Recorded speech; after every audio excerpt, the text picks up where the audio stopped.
I don't know how the debt ceiling talks are going to go down. They're very weird, Valkyrie, because actually, debt ceiling is so hard to explain too. The debt ceiling is kind of like your credit limit. It's how much. Actually, it is your credit limit. It's how much you can spend. It doesn't. It isn't spending. So the debt limit just increases the amount we can spend, because if not, our budget, our budget will run out and the government shuts down. Trump is actually asking for the debt ceiling to be eliminated, basically for our credit limit to be eliminated. It's not a terrible idea. I was hearing the other day that Democrats say if Trump actually wants to get rid of the debt ceiling, they're willing to get rid of it. If he just wants to increase it, they're going to leave that to Republicans to do. Let it be their responsibility. Thank you, Julie, for the gift there. You know, I don't know.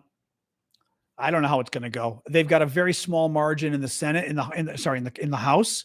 So it's not, and the House Republicans are not happy about getting rid of the debt ceiling. They don't even like spending more money, let alone the debt ceiling. So if they remove it, nothing happens, Marquetta. I mean, the way it works is we are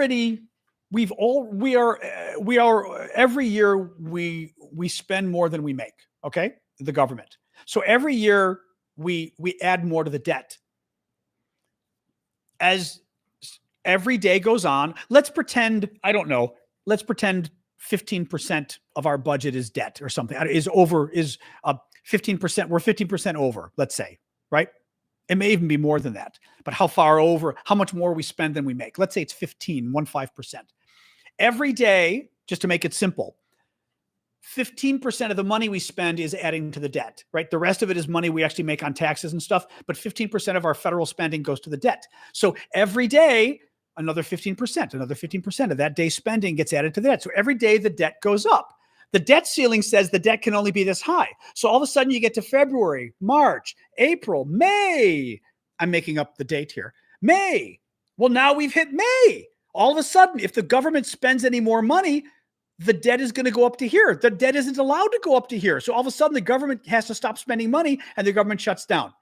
You've got to increase the debt ceiling here. So now June, July, August, September, each month, a portion of that spending is deficit spending. It's as if you're spending $6,000 a month on bills, but you only make $5,000 a month. So every month you're adding $1,000 to your debt. And at some point your credit card goes, you've now spent $10,000 on debt. You're not allowed to spend anymore. Well, the problem is, just like for you, you could say, okay, don't increase my debt limit.